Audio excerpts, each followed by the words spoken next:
Well, hi there. And this is the final update on the K1600 quality issues from the factory thing that I've been doing.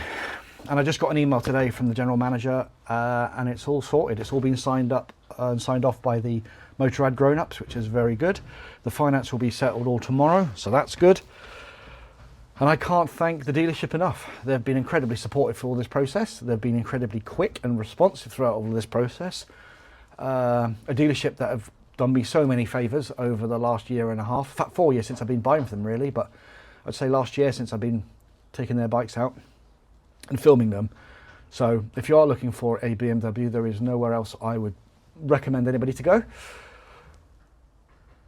And that was it. Now, for all those who said that I should have just said, oh, it's just 2 issues and you should have got them fixed and all that other good stuff and I'm wasting my fucking time and I'm overreacting and I'm being a dick and all those other things, perhaps you're right on all of those counts. But as I said the other day, I had a threshold of 1 fault, which I didn't realise until I had that 1 fault, that the second issue was past my threshold.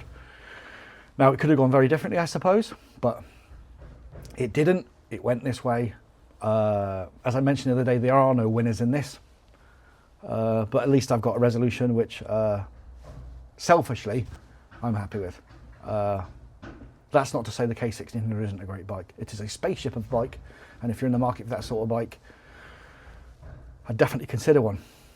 But for now, we're just left with him. A bike in over the next couple of weeks is going to have a lot of things happening to him, lots of bits bolted on to get him ready for our adventures. And then there'll be the trip to Norway via a few countries and then down to Marrakech. So if you're interested in following those adventures or any other sagas that I happen to embroil myself in, if you could hit subscribe, that would be awesome. If you could like, if you could comment. If you've got any ideas of what things I should bolt to that, or things I should think about ready for these adventures. Cheers.